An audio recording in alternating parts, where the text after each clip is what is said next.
Everyone, hello, hello, hello, turning us all on. How's everyone today? Really apologies for the lateness yet again. We always seem to be late, don't we? It's been busy today, isn't it? It's been absolute manic today. Just checking, are we looking okay? Yes, I'm looking absolutely gorgeous, and the lovely Louise, she's looking absolutely gorgeous as well. So can everyone hear me? Give me a thumbs up if you can. And can everyone hear Louise? Can you hear me? And as long as everyone is okay, super duper. What can we say? It's just been one of those. Do you know what? Why are we always rushing when we come to these? We're rushing I don't know, because we know it's coming every week, don't we? Same time, every week. Every week. And Audio was good, sounds good, sounds good. Good. Good, and we always rush to these because we're always trying to get stuff done. There's just not enough hours in the day. It's just, our day it's been busy today because Sharon's not been in. Yeah. She's had the day off, so yeah. And it's funny, isn't it, when somebody you rely on so much, you don't realise how much you rely on them until they're suddenly not there. Exactly. So yeah, I've missed Sharon today. You've had to deal with the customers today. Which I like, but on top of everything else. I've had to deal with a few as well. Oh, you've been very good. And I have been good, and they have been nice to me as well. That's good. So it always helps, doesn't it? Yes. It always helps. And I have been nice today. You have been nice today, yeah. I had a nice lady on the phone earlier on, asking about her membership, so that was nice to talk to her as well. But yeah, it's all good. I hope everybody enjoyed their Jubilee weekend. Yeah, a couple of extra days off. We had a nice time, didn't we? We did. Didn't do very much. That was the idea, wasn't it? I'm going Yeah. to put this back now because my board camera is still not working. You didn't have a chance to check that out. I don't know whether it's the camera gone again or whether it's the lead that's gone again. I don't know, but we'll have to come to that again. I'm sure I got like a spider on me or something. I can feel something like that on the back of my neck. Well, we'll soon find out. We'll know before you do, won't we? Yes. Let's have a look. What's happening here? What have we got on here? We got what we got on here? Can you still hear me? I got something on that I don't think I should have had on. Everyone, all right, so let's go. Anything else you want to say? I don't think so, no. I'm not going to look at I'm jumping ahead. You're going to race ahead with the question, so I'm going to, let's go straight into it because we're a bit late, Let's jump into it. We got to close bang on 5 o'clock again today. We just got to close up the shop, so apologies for perhaps cutting it a little bit short. I think she is. I think she's going, oh, hello. There's been more, isn't there? Is there? Yeah. Somebody's been adjusting like the heating settings and things like that in here. Yes. So we're not quite sure on that. Yeah. Nobody's been up here. No. Very strange, very strange. Should we start? Yes. It's Monday, 6th of June. Middle of the year already. It's time for our Q&A session, 4 p.m. Monday. Let us have our first question, please, Louise. Okay. Victoria's got a question about the Crucible holder from your shop. I bought the cheaper one. It was the only one in there at the time, and now there's a different one available. For the life of me, I cannot get the Crucible to stay in it safely. I know I've asked before, but can you show me again, as I just can't get it to stay. Send it back, and I'll replace it with the other type that we've got. Yes. Because there is a knack, isn't there? There is. But we don't stock them anymore, and if you don't feel safe using it, I'd rather provide you with something that you do feel safe using. So please send it back to me, and I will upgrade it to the newer type. And we'll send that one out. So I think we've got 3 left. Yeah. Yes. Is that okay? To do that, address, it's on the bottom of the website. It's all over social media. So just send it back to us and we shall certainly replace it for you. Yeah, no problem at all. Is that all right? Yeah, if that's okay for you. Yeah. Yeah.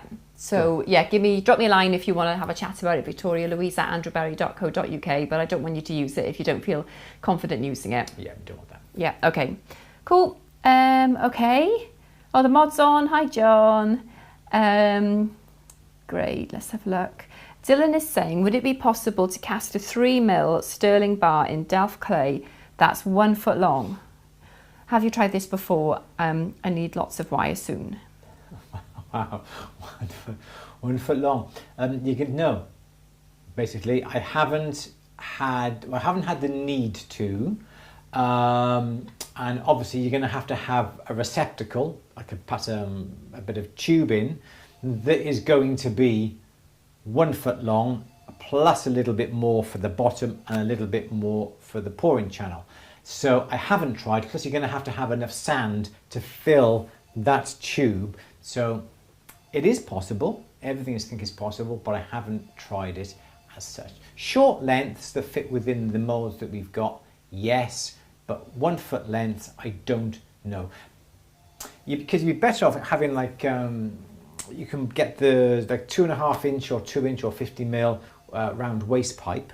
If you get at like, 14, 15 inches, put the sand in and compact it, and then put a rod in the right size, I suppose. I wouldn't try and do it with 2 halves of a mould, because that would be silly, but making a hole in the sand and pouring the silver in, definitely. Don't forget, make sure that pouring channel is quite big, because you have to be pouring an awful lot of silver into it. So make sure that you do get a nice big pouring channel into the top of it. I think you should be fine. Although the problem is if you start to cast wire and then bend wire, because it's cast, it may not be as bendable, as malleable as a piece of wire that you've drawn down. So I can feel it now.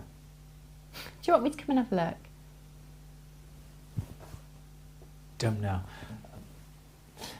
So you may find that bending it is going to be a bit awkward. It may crack. If you can pour it into an ingot and roll it down square, then draw it down, it's going to be better. It's going to be able to be moved and shaped and twisted better than a cast piece of wire. But yes, I'm sure it is possible. Okay. Another question. Okay. Mickey is saying, I wonder what the ideal thickness of the silver for fold forming, or I wonder how thick we could go. I found 1/2 mil too thin and looks tacky. Yeah, I think I've always sort of worked on 3/4 of a millimetre, or even a millimetre, I think, at the maximum. It depends what you want to do with it and how you want to move the metal.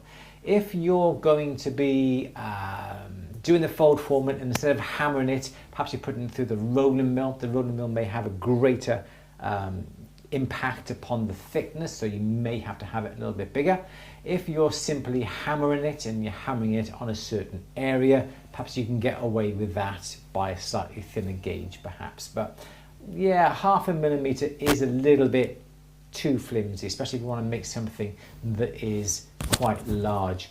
Obviously, you have to have the thickness of the metal in proportion to the size of the piece as well. So there's not much point having a small little piece, sort of like 1 inch square or 25 mil square, and you're using 1 mil thick. It may be too thick to move, but experiment. I think 3/4 of a millimetre should be sort of the minimum you need to do. Perhaps do 1 mil would be fine. Yes.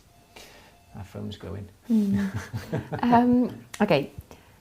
Penny, hiya Penny. How cost effective is it to have a one-off piece lost wax cast? It depends upon the complexity of the design. So if you have a one-off and you have to make it, you'd obviously have to incorporate that making charge. But if it's a one-off and you're making it, so you may as well just make it in the metal that you want to make it in. So you don't have to make it and then get it sprued, get a rubber mold made, get it injected and get it cast, because you've made it already.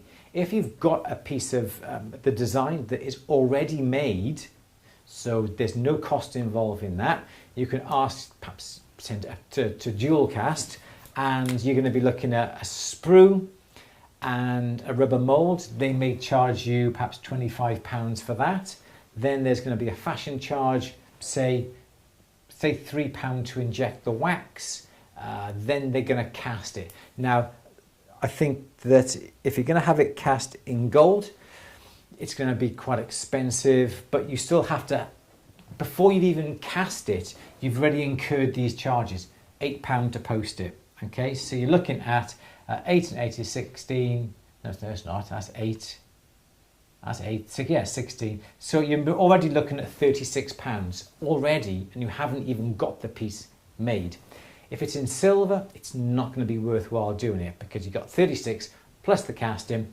If it's the Eye of Horus pendant, if you're doing that in silver, it's not going to be worthwhile doing it. In gold, you've got 36 already, so on top of the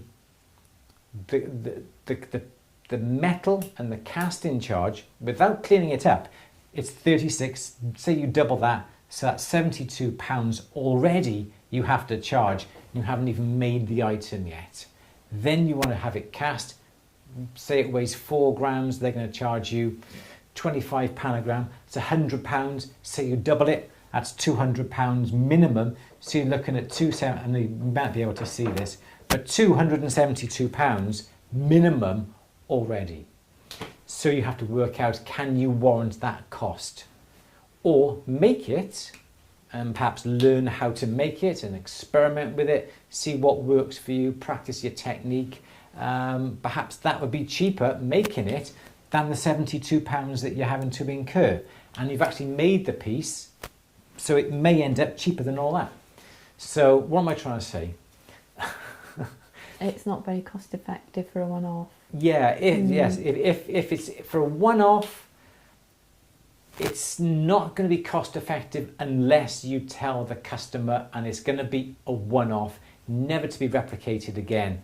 But the thing is, you've spent money on a mould, so it seems silly just to make it a one-off. You've already got the mould made, and from that mould you can make replicas and others. So it depends upon you. Perhaps say if it's a piece that is going to be sort of replicable, if that makes, then you could perhaps make several of them. But if they're copyrighted, well, then you can't, and you shouldn't copyright other people's work. I'd say no. As Louise said, for one-off, perhaps in gold, maybe. In silver, not a chance. So what would be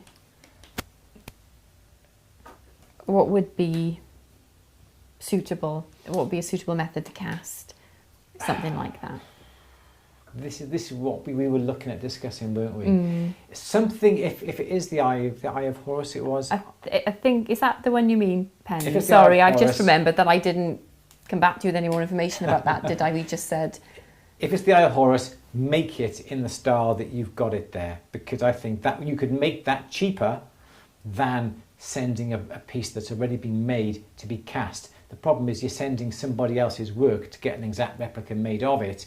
It's cheating, you're infringing upon copyrights and that sort of thing, people's designs, so you may get into trouble because of it. I wouldn't personally do it myself.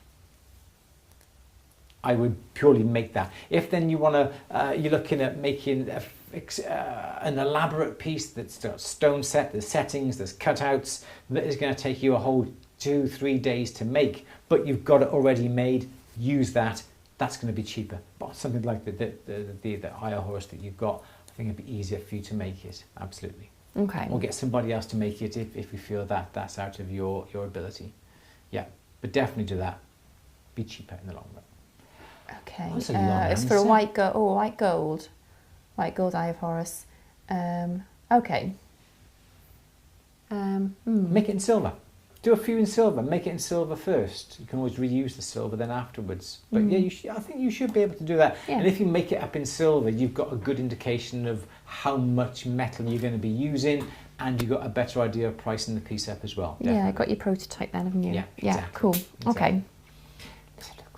Helena is defrosting from a tooth extraction at lunchtime. Ooh, ouch, hope you're okay. Okay. Louise is saying, hello from sunny West Sussex. Nice. I have a Sievert torch with nozzle 8731, which seems to be great for tiny soldering. Which nozzle do I need for rings and bracelets? It is going to be is it 89?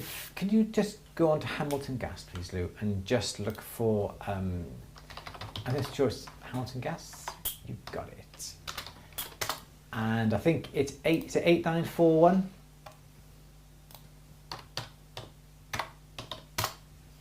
Yes, Louise is just quickly checking on here now. Scroll down. No. Okay. Just search. Can you search for Sievert nozzle, please? Yes.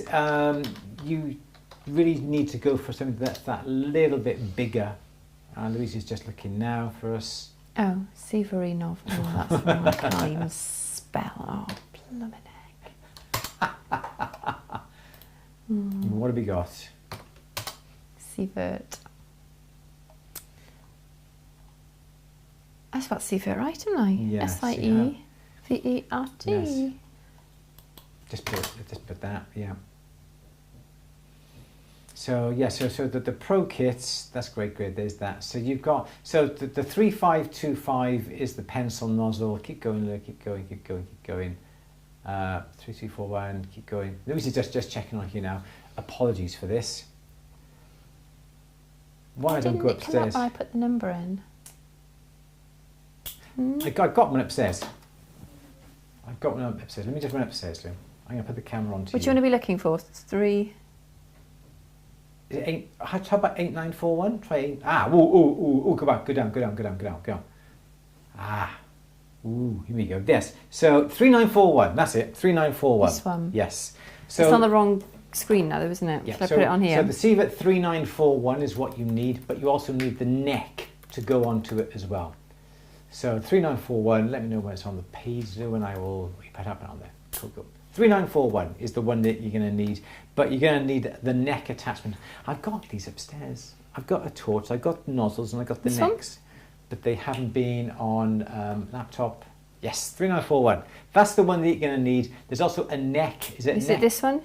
That's it, yeah. 3511? Yeah, 3511. That's the neck you need as well. That is going to be ideal for your melting down and for your larger pieces. I've got them upstairs. I haven't put them on the store, but I've only got 2 necks and 2 nozzles and 1 torch, but I haven't put them on. Okay, give me a shout out, Louise at andrewandlouise.co.uk, and I can send you the link when it comes up on our web shop. Yeah, I'll put them on there. Absolutely, it'll just take a minute to pop them on if we've got them in stock, and then, or obviously order them from Hamilton's Gas, who are also great. Yes, super. Yeah, I tried to get them to sell within the store, but can't get them cheap enough. Can't get them any cheaper than Hamilton Gas. Anyway, let's have another question, though. Okay, how far did we get?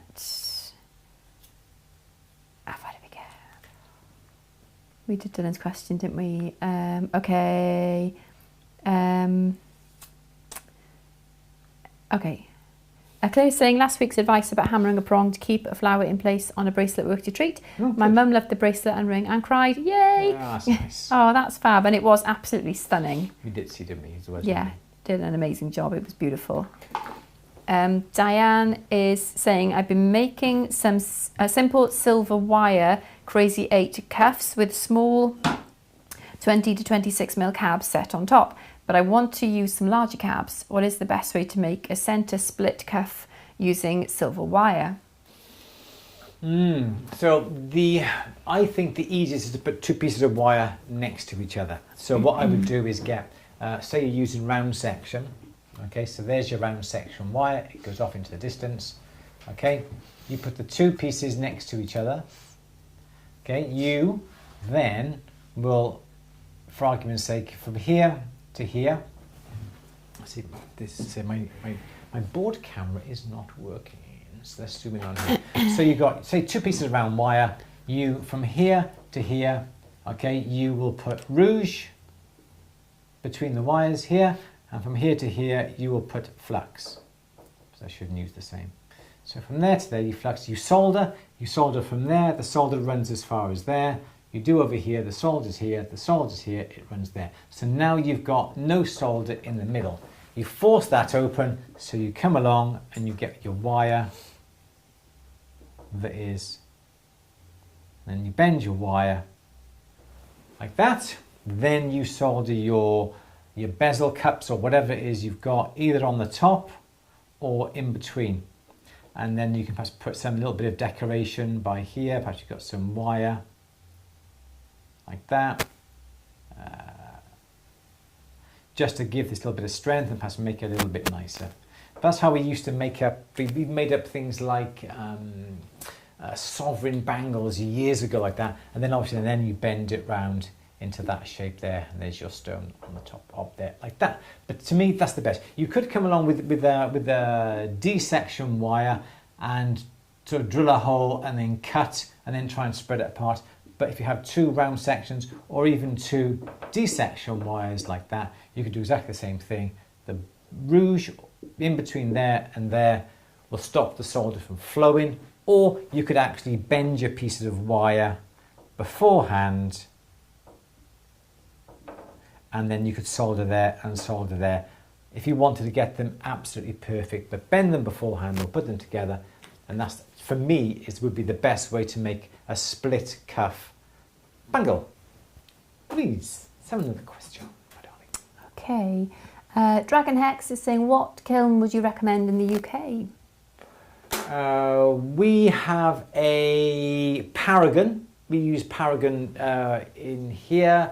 It is one with a Sentry controller underneath, so we can come along and we can program it. You can program it about, I think there's 5 different programs you can put into it. We've only got one program because we use it for our lost wax casting. You can program it to start, to go to a length of time, hold. We've got what have we got? Lost wax. So we have it, we turn it on, it ramps up to, I think it's about 150 degrees, stays there for an hour. That makes all the wax dribble out. Then it ramps up from 150 degrees up to goodness knows what over a set period of time. It holds there for all the carbon to burn off. Then it comes down, holds at a certain temperature, then it turns off. And that's pre-programmed into it. We've got one with a little window in it so we can see inside. Always handy if you're going to be using it for perhaps your glass, or you're going to be using it for enameling so you can see into it. But yeah, Paragon, can't remember the name. I feel like saying SC1, but I don't know whether that's right. But it's a Paragon. It's about, what's that?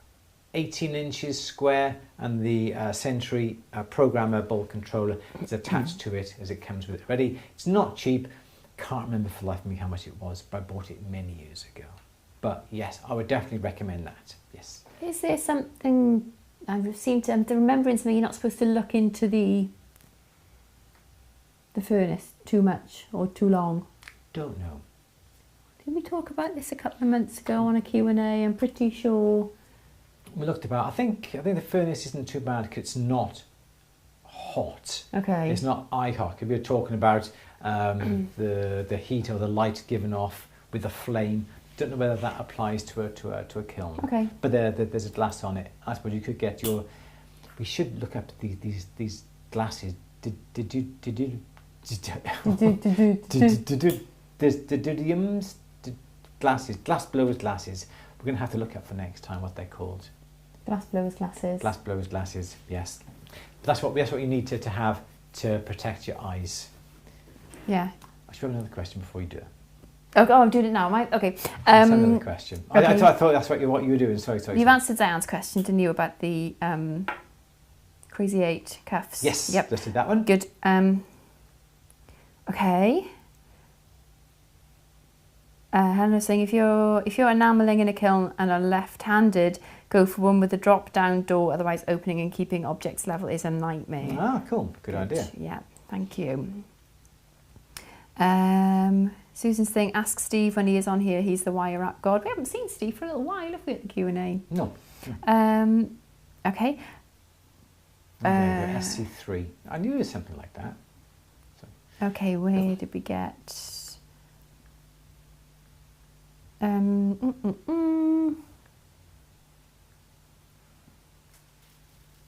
Ooh. You've lost it? No, I haven't lost it. It's just chit chat, which is great. Oh, good. Okay, Barbara is saying, Barbara, I've seen your email, but I need to get some advice from Andrew. So I didn't manage to pin him down today, but I will certainly get some answers from him. We'll get extra staff in tomorrow, so that'll be so we'll have a bit more time tomorrow. But I haven't, I haven't acknowledged you yet, but I haven't forgotten about you, I promise. Okay, will you do a demonstration for hinges and maybe box clasps? I watch your YouTubes and got my questions answered on ingots. Thank you. Good. I don't think we're going to be doing anything to do with box clasps on YouTube. We do have them on At The Bench. We've got quite a few films on making a box clasp and also several different types of hinges as well. They're on At The Bench, but I don't think we're going to be doing them for YouTube definitely not in the near future. But if you're a member of At The Bench, go on there. All the films are on there. Subscribe from just £20 a month. Join for the month. Grab the information you need. And then cancel the membership so you've only paid for the month. Or just continue with the membership because it's absolutely awesome, as the lady said today who rang me up. So yes, on YouTube, yes, but no, on At The Bench, yes, but YouTube, I don't think so. But Louise, let's have another question. Okay. Tess is saying, do you have any tips for me to make my own butterfly clasps for post earrings, especially for heavier earrings? I don't. I always tend to buy the scrolls because it's cheaper to buy them than for us to make them. And I know that you can buy like disc cutters, but in the shape of butterflies, like that, and in various shapes. And that's really the sort of the pattern that you want. My problem with this is that you've got to cut that out. You then really have to put a dome in the middle. You have to drill the middle, and then you have to bend them into that sort of shape. And for me, the time taken to do that is not worth it for me to do. If I was making an awesome pair of gold earrings and have it every single little bit of it handmade, perhaps I would make it. But for what these cost, wherever you buy them from, I would do that. But if you want to make them yourself, you cut out that shape, you put them in like a lead block, you get your dome and punch to make a depression, then you drill through the middle for that, and then you bend the ends round like that there. So that would be the way to do it. As I said, there's a company out there who makes these stamps that will stamp them out for you. That saves a lot of time and hassle, so you don't have to cut them out. But that is the advice that I would do. Purely, if it was me, I would buy them. But not everybody wants to buy them. People do make them. Like them to be handmade, yeah, but that is how you would do it. Oh, your microphone's gone, they're saying. Is your microphone gone? Yes, you've gone off again, Louise. Are you still on down there? I think so. I've That's got good. one bar left on my battery. Okay, so I've replaced that one as well then. Sorry, we do apologise. Louise, Yes. don't talk because no one can hear you.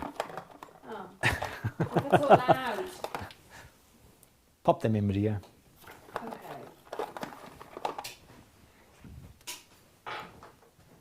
Thank you.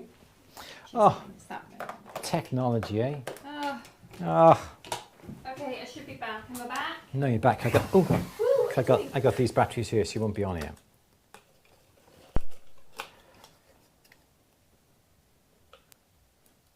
Okay, you're on here. Am I back? Louise should be back. Okay, sorry about that, guys. This is Phil's first live stream. Hey, Hi, well done, welcome, Phil. Fab. Welcome, welcome, welcome. Sorry about the minor technical problem. Didn't have a chance to replace the batteries. Good. Get cracking, my dear. Okay, do you want another question? Yes, How far please. did we get? Post earrings, yes. Yeah, Yes, you Johnny, can buy quite them. right. It's cheaper to buy them. I shouldn't say cheaper, more cost effective to buy them and time effective. But yeah. We understand people do want to make People them. want to and they make are them, yeah. nothing. Yes. Yeah. Okay. Sandra's saying, I usually use fine silver bezel wire for setting caps. I prefer the look of a chunkier sterling bezel though. What's the best gauge of sheet sterling to use? I just missed the question, but it's a very quick one. Stacey's asking about Argentium, but that's outside of your vast Knowledge. sphere of experience. So we'll just have to let you chat that one out in the chat. But yeah, so Sandra usually use fine silver bezel wire for setting caps. Prefer the look of a chunkier sterling bezel though. What's the best gauge of sheet sterling to use? So, okay, why not use a chunky fine bezel? Sterling silver is harder than fine silver. The sterling silver is harder to burnish over than fine silver. You could get away with a thicker bezel of fine silver than you can do with a thick bezel of sterling because it moves. It's a dead metal, so when you do push the metal, the fine silver will stop. With sterling, you push the metal and the metal will come back a little bit at you. So if you want a nice thick chunky bezel, I would really use some fine silver. Again, we're looking at a lot of variables here. If you've got a really high dome and you have your metal here, you can have the metal quite short, which means you don't have to push the metal over as far. If you've got a very shallow and you've got quite a deep bit of metal here, you've got to push that metal over quite a bit. So I would use fine silver, or if you want to make a castellated bezel, I still haven't had time to play with this. There's this little product here that we're going to be playing around with very soon. Very easy. It's called Bezel Ease. And we've got to play around with this yet. And it's just a simple matter of making castellated bezels. You can see we've got the castellations on here and there. But I haven't had a chance to play with it yet. We do Jim Bettridge's, is it Jim? Frank Bit Jim. His castellated tools, we sell them on the store. And you find that if the bezels have castellations like that, although they're not as wide as that, they are easier to bend over if the metal is nice and thick. Better to do that than a very thick bezel. Several options. I would use fine silver. Just trying to think what the question was. Could I rambled a bit then? Lou, Okay. guess another question. Claire wants us to set up a Mrs. Lloyd cam and leave on 24/7 and we'll monitor for you. That'd be interesting, wouldn't it? Delmar is saying, does Andrew, does Deox silver actually work, and why does it not tarnish as fast as the... I'll start again, sorry. Does Deox silver actually work, and why does it not tarnish as fast? Do they use nickel? Don't know. I don't know what Deox is. Deoxidize? I read detox. You can tell I've given up alcohol, can't you? Deox, I don't know. Yentner produce a solution that you have to have at a certain temperature that you can put silver in that will actually coat the silver, that will prevent oxidization. I don't know about anything else, but whatever it is, it's going to be a coating upon the silver, whichever way you look at it. So when you wear the piece, you're going to wear away that coating, so you're going to be coming back down to the metal underneath that will eventually oxidize. Oh, Deox is argentium. Ah. Yeah, oh, so yeah. We'll go back to sleep then. You're going to have to, because lots of people ask about argentium, you're going to have to bite the bullet, aren't you? And have a play around with it. Yes. I haven't got time. I know. That's the thing. I haven't nothing. So sorry, no. Deox is argentium. Okay. Yeah. Handy to know anyway. Deox. Okay, cool. So see, this is why I love these Q&As, because we learn stuff too. Well, I learn, obviously I learn everything, but you learn stuff, things too, yeah. Oh, that phone. Oh, no, Detox is not argentium. Sterling, etc. are all slightly different. Okay, so it's just like a brand name then, is it? They're not the same. Okay, we'll have to look into this. Yeah, thank you guys. Yes, it's Deox. Deox. Yeah. Okay, we'll have a look into it. Okay, fabulous. Thank you. Okay. No worries. Okay. Yes. Grab another question and throw it at me. Good. Okay. Tam is asking, do you have any advice for bending silver tubing that has been pulled through a draw plate? Oh, yes. You can buy some very fine springs to bend the tubing. I bought mine in Hobbycraft, if in the UK, and they're very similar to the springs that a plumber would use to bend the pipe in. And it's a spring. Usually goes on the outside, so you get your tubing. The springs, like one of those twangy sort of springs, goes over the outside the tubing, and it holds the tubing completely round, so you can bend it. The tubing won't kink. Make sure you anneal it really, really well beforehand. Or what you could do is, if you've pulled the tubing through a draw plate, perhaps you've got a little bit of copper in the middle to keep the hole the right size. Keep the copper in place so the copper stays in, so you can bend the tubing. Tubing won't kink because the copper is in the middle. You can always leave it in place. That's not a problem because it's you can use it, and it should be hidden if it's within the silver tubing. But apart from that, little springs. Some people put the springs on the inside of the tubing, but the problem is then try and get those springs out. You usually put the springs on the outside. I bought them from Hobbycraft, and they are, I'm not quite sure whether I can find them. They're in the cupboard by Louise there, but I'm not sure if I can find them quick enough. But they're in Hobbycraft.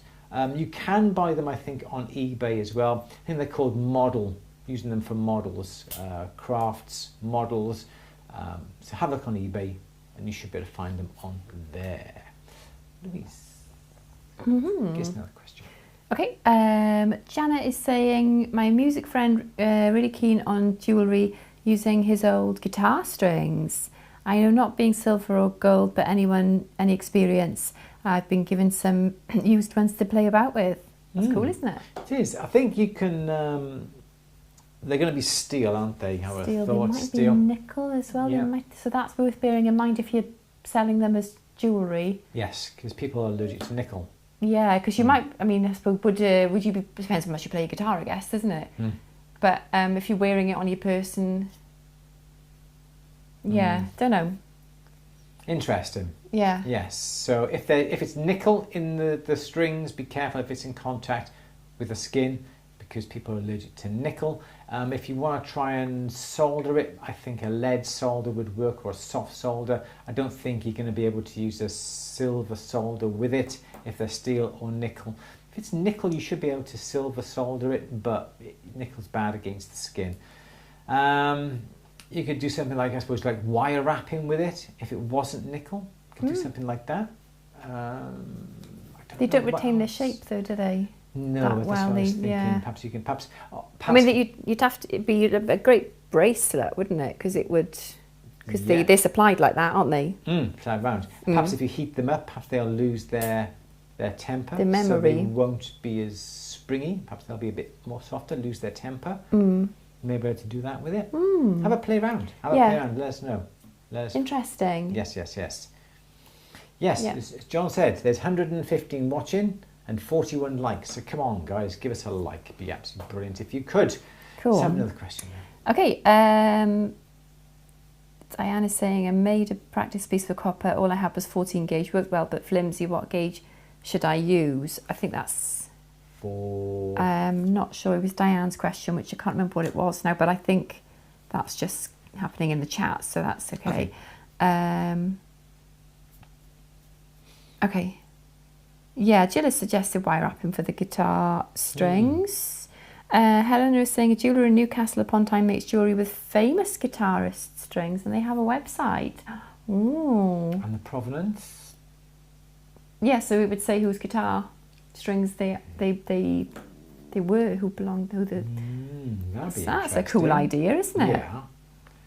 Perhaps there's a little letter from whoever it is famous to say, I give my guitar strings to, and they sign it. Yeah.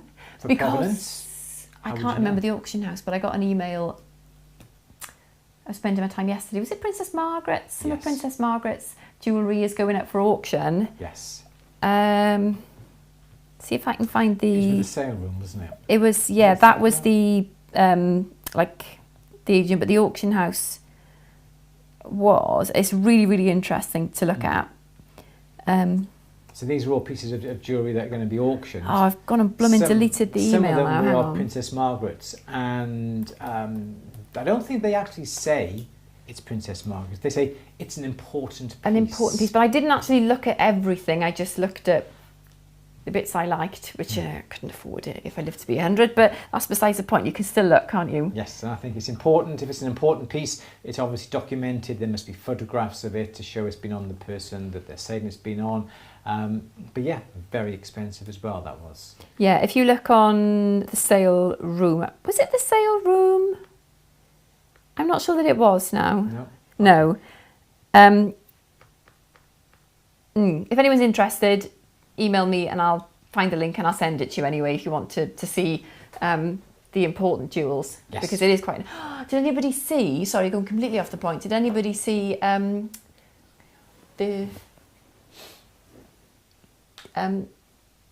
Oh, everything okay? Yeah. Did anybody see the programme on BBC One the other night about the crown jewels? It was Clive from the One show. Was he on? Is he on the One? No, he's Mastermind. He's on Mastermind. It's not Myrtle. Clive. I can't remember his name. His name's Clive, but he presented a documentary about the crown jewels, and it was brilliant, and it's probably still on iPlayer. I thought it was brilliant. I thought it was good. My mother said she thought it was crap. But she must know all about the crown jewels. But we found it very didn't satisfy Susan's no. knowledge, obviously, but we really enjoyed it. We thought it was great. We found it really good. Very interesting. And they showed how a jeweller in London? Was it Hampstead?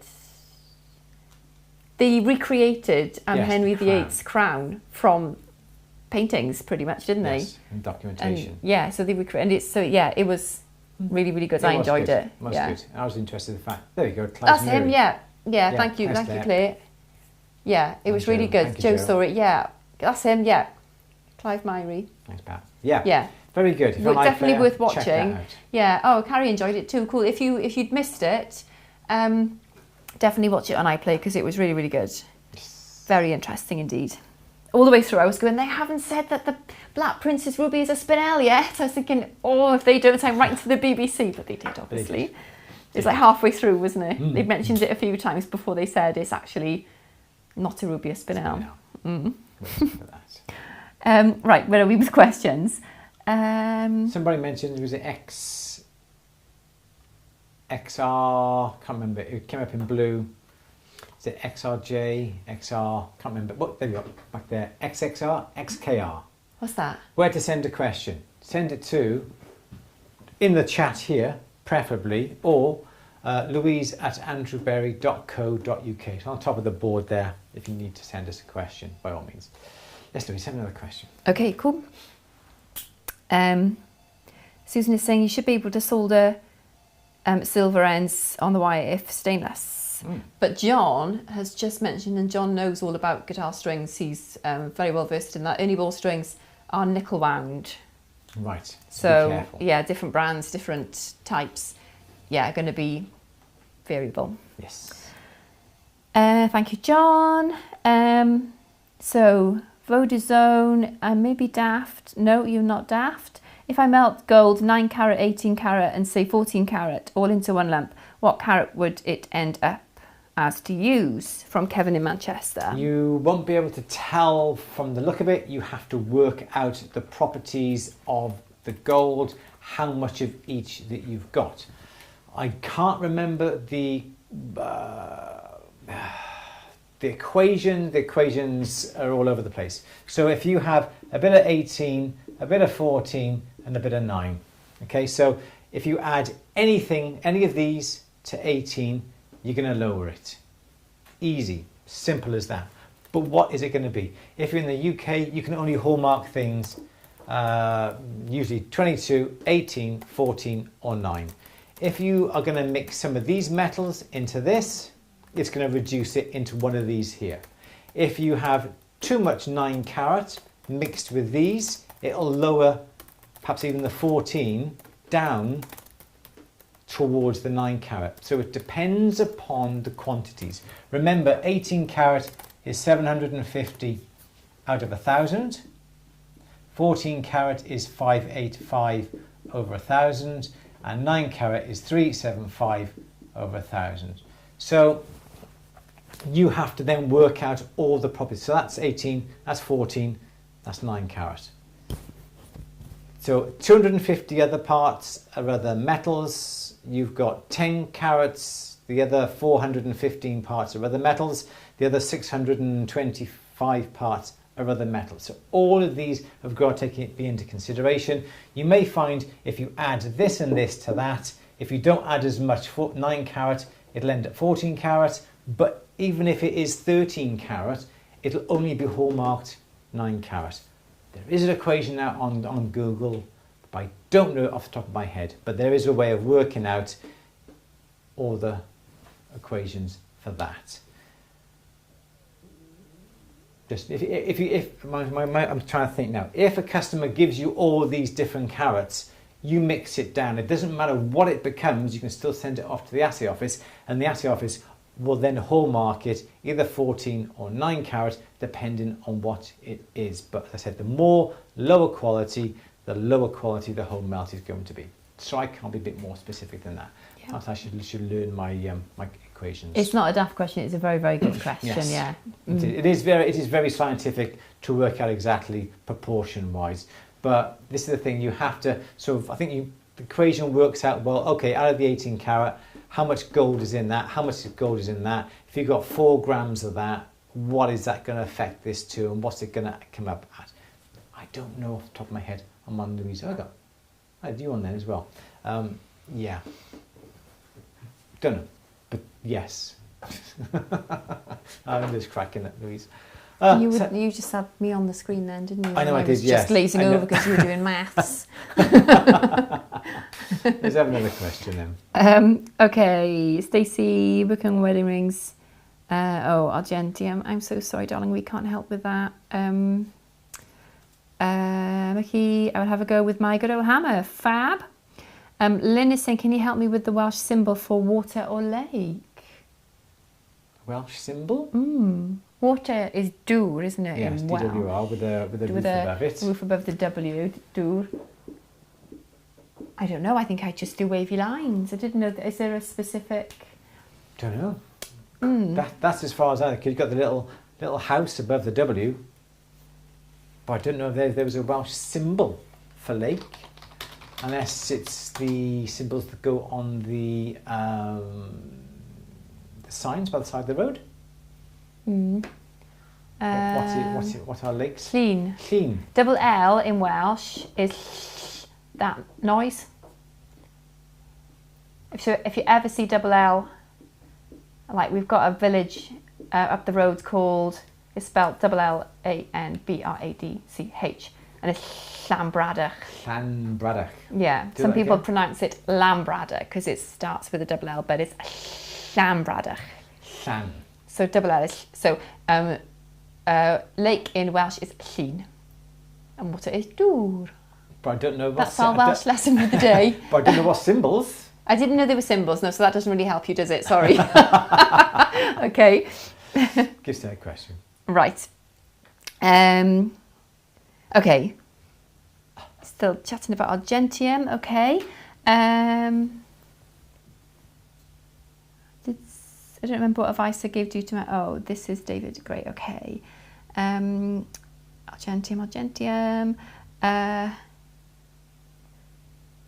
Okay.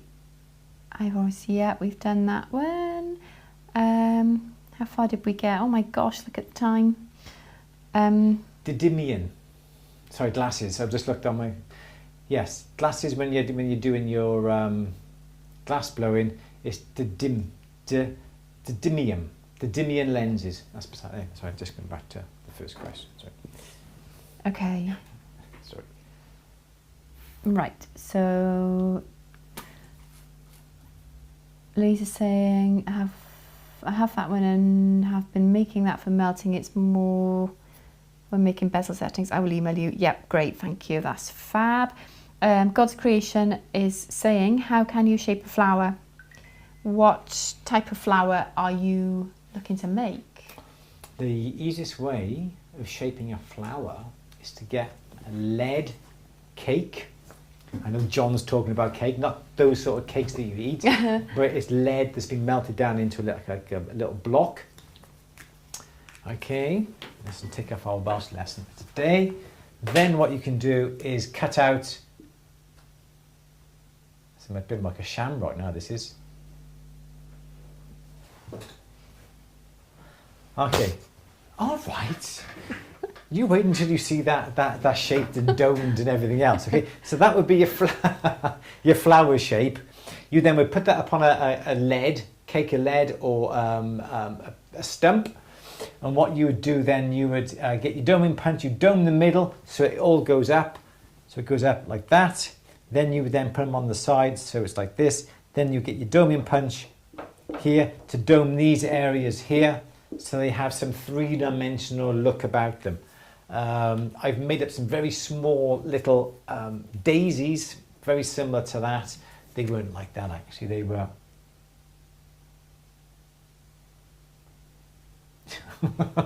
it's even worse.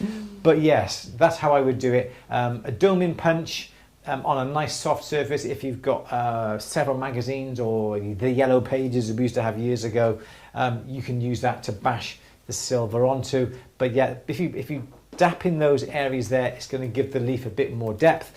Hit the middle, it's going to give a bit more depth again.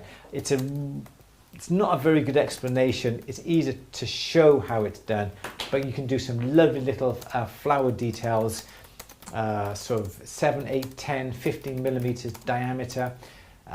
Go onto the Google, put in flower outline or clip art. You can get some lovely shapes, stick them onto your silver, cut them out, dome them, shape them, and you'll have a lovely, lovely daisy or, I don't know, whatever, viola shape. Viola?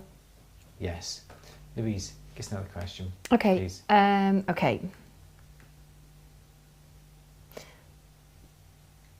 Okay, XKR, I have looked at the government's apprenticeship programme, but it takes 2 years and have to look for a place to work. Could I start on my own using the internet?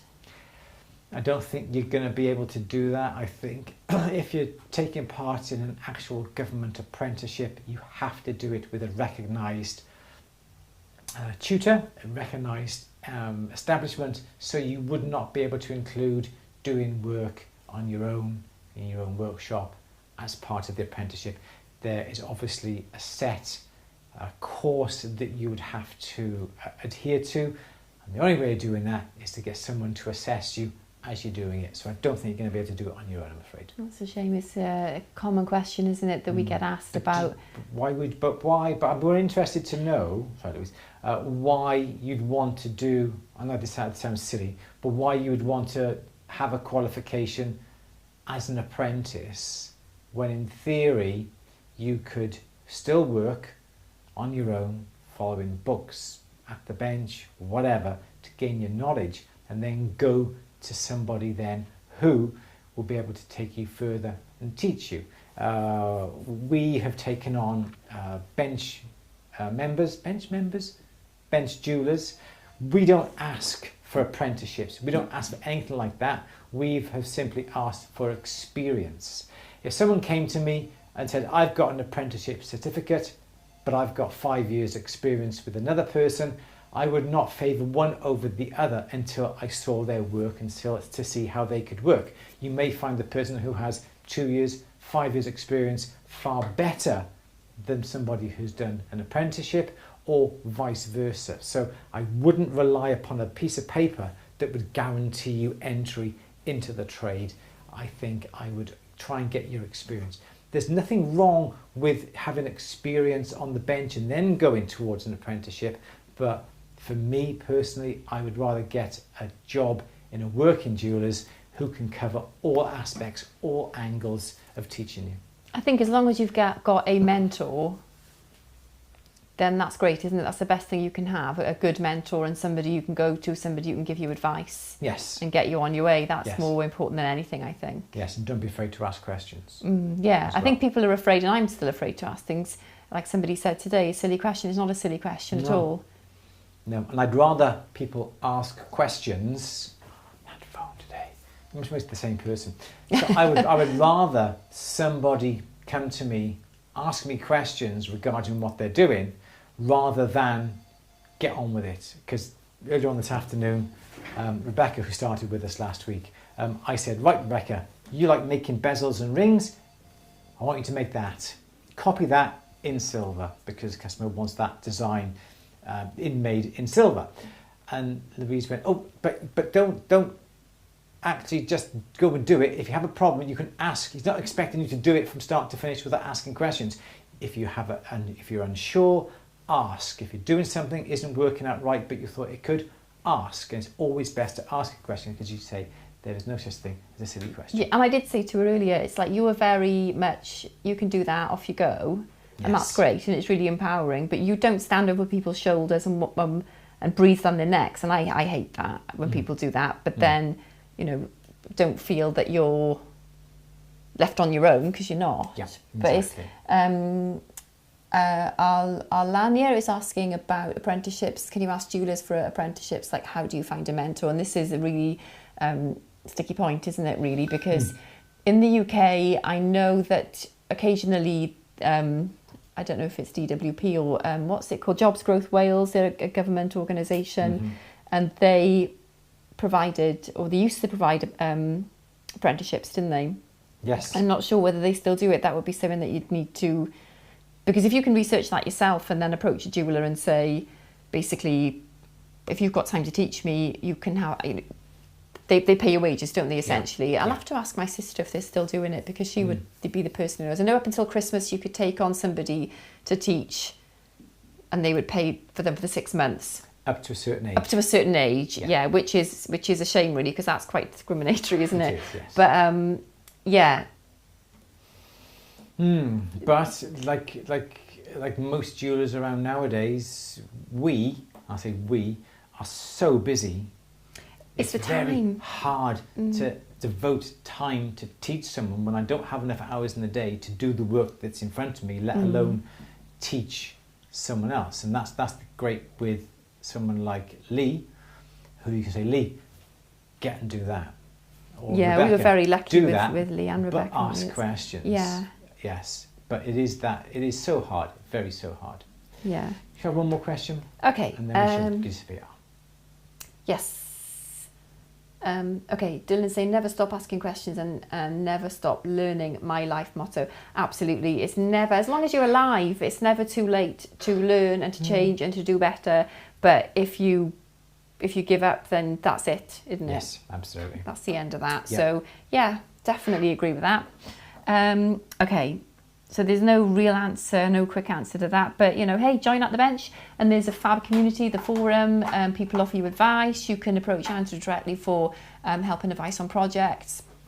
Basically, all the information's there. It's brilliant. Yes. Yes. Oh, gosh, radiation decreases with the inverse. Oh, that's way beyond our radiation half-lives and things like that. Yeah, don't know about that. Sorry. Okay, let's have another question. I'm just going to pick a rando now. I'm not going to... Should we just do this? Let's see. Someone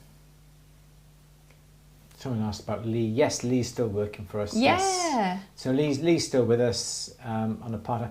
Lee works with us a few days a week because then he works for himself as well. So he has his personal and private commissions as well. So he's with us a few days a week. Same with Rebecca. She is working with us now, again for a few days a week. And she then has her own workshop at her place. And she then does private commissions as well. And that works really well for us. So we've got extra members of staff who then can cover days should one of us not be here. But it all works great because they work here, they get the experience, they get to use the tools, they can ask me for advice. And to be honest, I would rather say, now how would you make that? Because I can learn as well from other people. They may have better ways to work than what I know. And it's always nice to ask questions. Again, I always ask questions with Lee and with Rebecca because I could learn something new as well. Any more questions, or should we call it? Unbound by Tiffany, hello. Any way to help protect your flex shaft in its entirely, not just the shaft, but the motor and casing, etc., from sea air corrosion? You don't want to do anything. You don't want to put a bag over it or anything like that because it needs the vent around it. I just think perhaps what you'd have to do is perhaps wipe it down every week. The shaft here should be completely enclosed. I don't know. I just think just got to take good care with it. It's one good thing that we don't have where we're living. We live nowhere near the sea. So, sadly. Be nice, wouldn't it? It would be nice. But I think, yeah, just keep it clean. You can't clear the air vents. Perhaps just get a brush in there to brush the air vents from time to time. There's not much I can suggest. I think we're going to have to call it a day, Louise. We are. We've got to go and rescue Beck. Otherwise she'll just work till God knows what time, bless her. Yes. All right, everyone, we're going to have to call it a day now. I do apologise for the cutting it off a little bit short today. Sharon's not in today, so we have to go down and sort Rebecca out and close the shop. So thank you everybody who's come on today. Sorry we haven't got round to your questions. If you want to drop Louise a question, it's louise@andrewberry.co.uk, and we should do our very best to answer that. So everyone, that's all we're going to say. Louise, do you want to say anything? Goodbye. Goodbye. Okay. Everyone, thank you very much.